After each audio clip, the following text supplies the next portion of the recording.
Nous en sommes donc à ce troisième point, la vraie nature de l'Église face aux défis écologiques.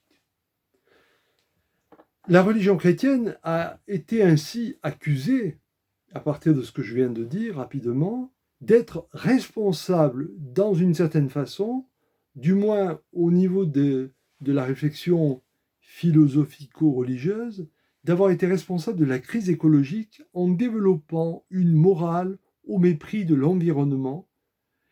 Et ceci a été notamment affirmé à la suite d'une conférence donnée par un certain Lynn White, qui était un historien médiéviste américain, professeur d'histoire à l'Université de Californie à Los Angeles, et qui a vécu entre 1907 et 1987. Et il a écrit un article rendu fameux sur les racines historiques de notre crise écologique, un article paru en 1966 et qui a fait référence. En réalité, depuis le premier millénaire, et encore aujourd'hui chez les orthodoxes, le christianisme a toujours parlé de deux voies, à partir de deux voies pour rencontrer Dieu, l'écriture sainte et la beauté de la création. Malheureusement, la deuxième voie, l'expérience de la beauté de la création, a été passablement oubliée par la religion catholique en Occident depuis surtout la Renaissance, pour qui les hommes étaient devenus comme maîtres et possesseurs de la nature.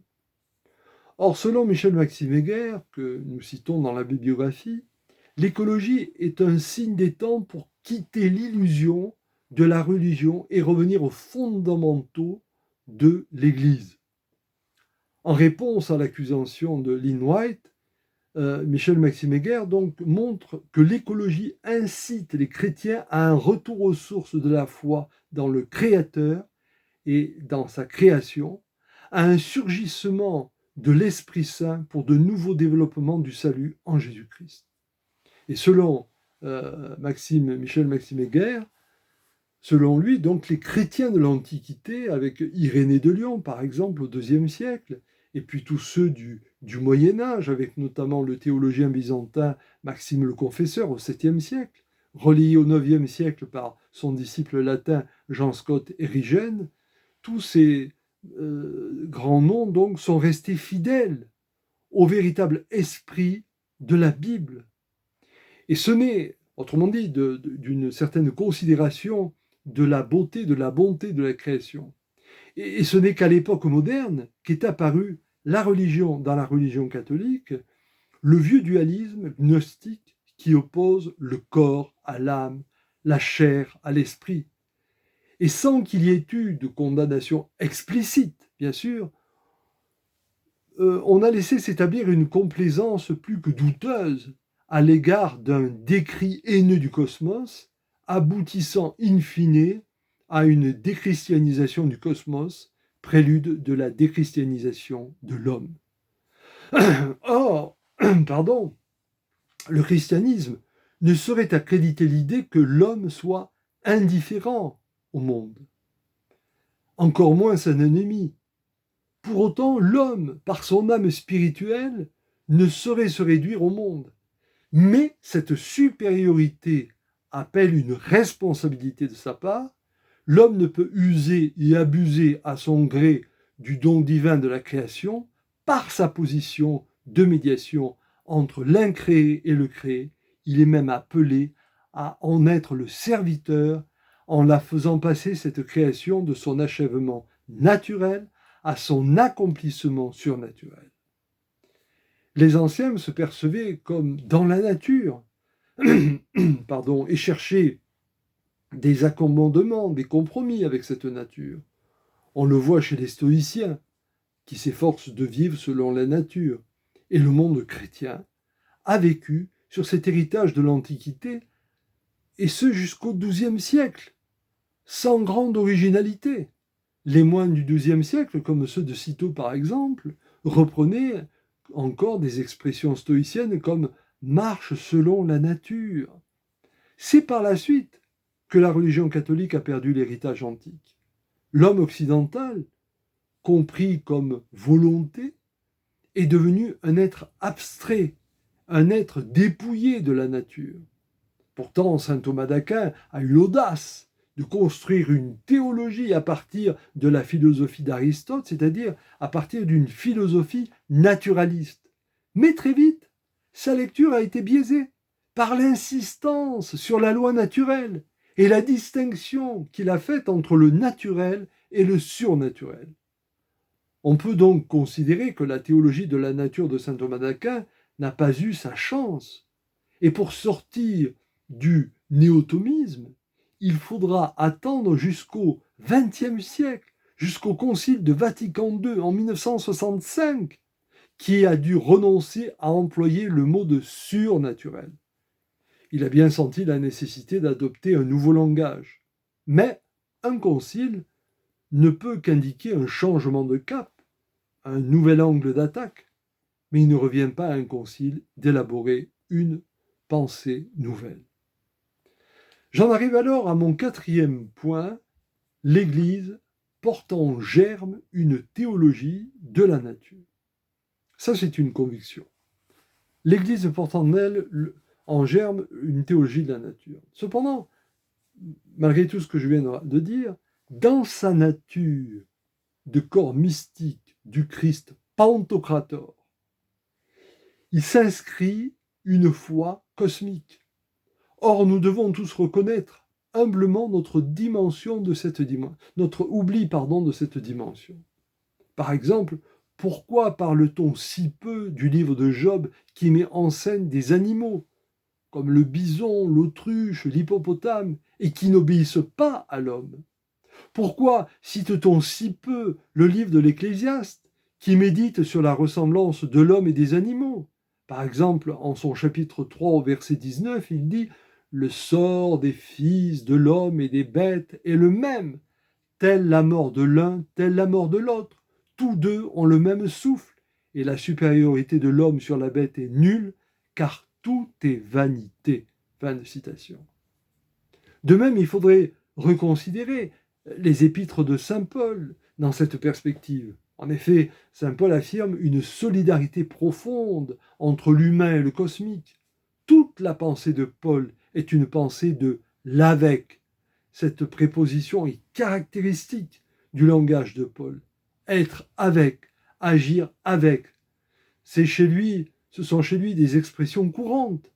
Cet avec implique une interaction du christianisme avec l'ensemble de la création et de la civilisation, un esprit d'équipe, pourrait-on dire. Cet avec nous bouleverse si nous éprouvons quotidiennement les effets et les conséquences du défaut de solidarité avec la Terre. Face aux défis écologiques, on peut aussi évoquer l'apport du christianisme en tant qu'expérience de la limite, de la finitude et de l'interdépendance. Mais il faut alors associer désir et limite, comme l'ont fait de manière très différente saint Augustin et saint Thomas d'Aquin. Chez eux, le désir a une place capitale. Si on est habité par cette philosophie du désir, la limite devient recevable. Le philosophe contemporain Paul Ricoeur, philosophe et théologien protestant, a bien remarqué que le premier mouvement de l'homme n'est pas la conscience de la finitude, mais plutôt le désir, l'illimité. Et pour un homme occidental, mais on pourrait dire pour tout homme en général à vrai dire, la conscience de la finitude sera un résultat, mais non point un départ. Oui, nous sommes habités du désir de l'infini à travers le cosmos. Et c'est ce désir qu'il nous faut accueillir pour vivre alors la finitude. Et donc, on sent bien là que nous sommes habités de ce désir d'infini et qu'à partir du moment où ce désir d'infini est premier et que nous pouvons à partir de lui aborder la finitude, alors nous ne sommes plus dans une angoisse existentielle, mais nous sommes vraiment dans l'appel à regarder l'infiniment grand, l'infiniment petit par lesquels nous sommes constitués.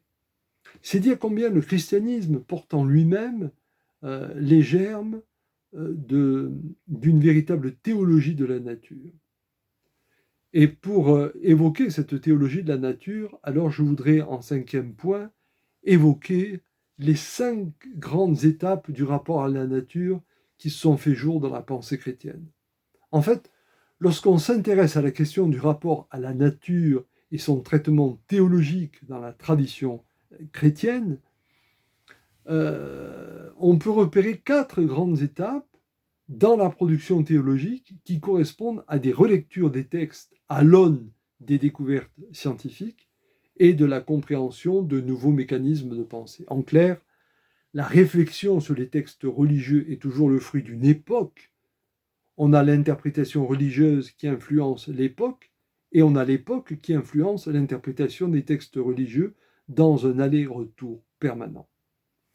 Donc, le premier âge se caractérise par une cosmologie qui fusionne les écrits bibliques avec la vision antique du monde. La nature est vue comme une création ordonnée par la volonté divine, qui est un signe où se manifeste la gloire et la volonté de Dieu. On va ainsi avoir cette vision-là, et on va la retrouver même dans la vision de l'islam. Le deuxième âge, avec notamment Leibniz, ce philosophe scientifique mathématicien allemand entre le XVIIe et le XVIIIe siècle, va marquer une émancipation de la cosmologie initiale. Selon cette conviction, la nature est alors plutôt considérée comme une horloge qui fonctionne automatiquement selon une loi interne et que l'homme, sujet doué de raison, peut connaître méthodiquement, manier et s'approprier selon ses propres objectifs. On est aussi dans la période des Lumières, ne l'oublions pas, et au début de l'influence grandissante des sciences. Et cette vision va alors se développer tout autant en dehors du christianisme, mais irriguer toute la société. Et finalement, le christianisme semble baigner dans son époque et n'est pas forcément toujours le moteur du rapport au monde à ce moment-là. Dans la troisième époque, alors, ou la troisième âge, on passe à un anthropocentrisme prononcé qui creuse encore plus une dichotomie entre la subjectivation de l'homme et la chosification du monde. La théologie et les sciences entrent en conflit. La nature est perçue comme la matière et l'instrument de l'agir créateur de l'homme, donc on valorise l'agir humain. Mais c'est la science, tout autant que la religion, qui entend dominer la nature. Et la relation à la nature devient davantage, comme le dira Mitscherlich, ce médecin et psychanalyste allemand du XXe siècle, je le cite, une relation infantile tranquillement spoliatrice. Autrement dit, nos capacités d'exploitation se sont accrues de façon gigantesque, alors que notre capacité de contrôle des affects et des désirs humains n'a pas suivi. Difficile, en ce cas, d'incriminer le christianisme, sauf à considérer que le christianisme aurait dû ou aurait pu insister sur sa vocation de mise en garde contre ce discours démiurgique et prométhéen. Enfin, quatrième et dernier âge, et nous y sommes, c'est celui que nous vivons actuellement et qui est l'âge écologique, on pourrait dire. On prend conscience de la gravité de la situation. Le problème écologique nous oblige à prendre en compte d'abord l'altérité de la nature.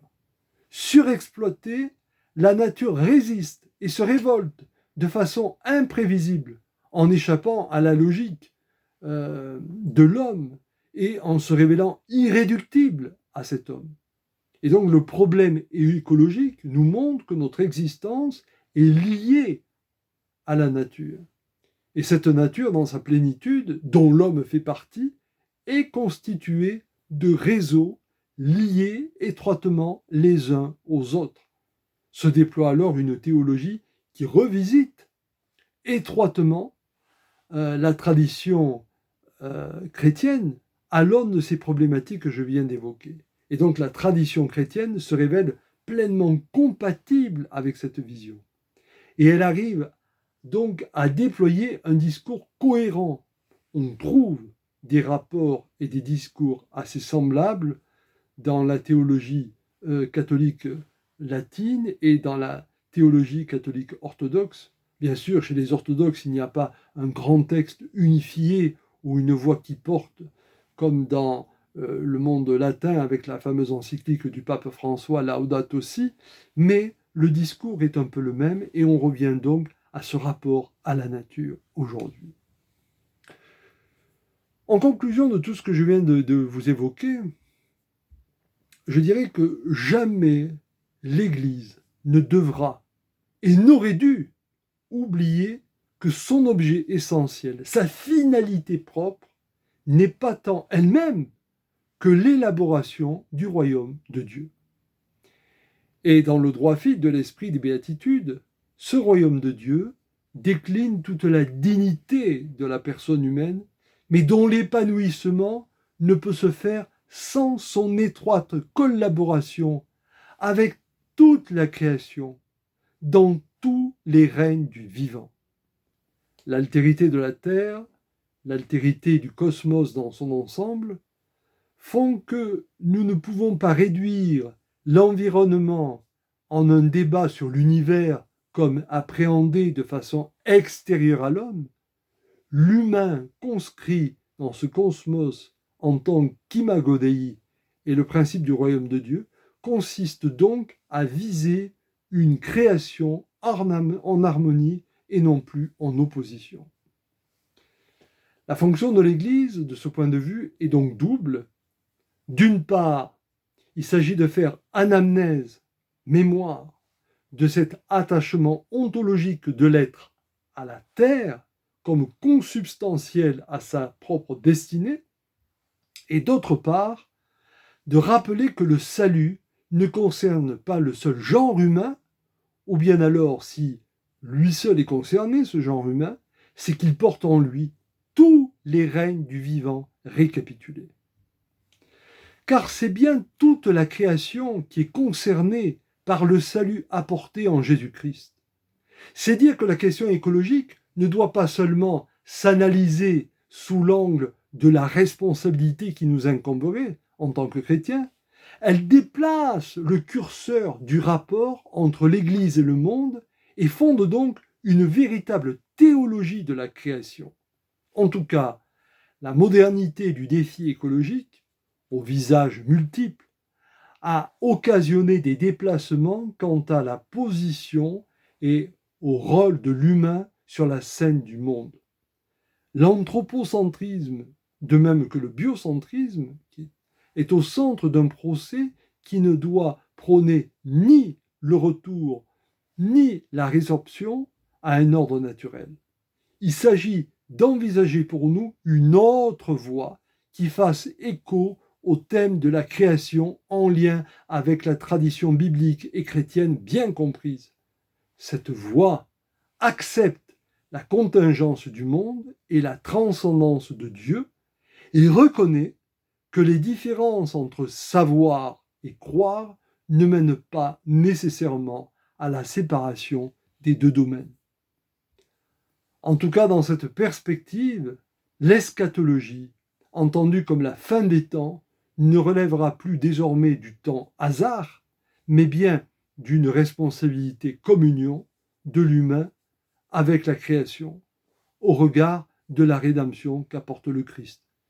C'est du moins ce que nous aborderons la fois prochaine, au mois de juin, et ce sera notre dernière conférence de cette année pour travailler ce thème de l'appel de la terre comme l'appel de Dieu. Je vous remercie en tout cas de votre compréhension et j'espère que ce message que je vous ai communiqué par YouTube aura été quand même assez agréable et pas trop lourd. À bientôt. Au revoir.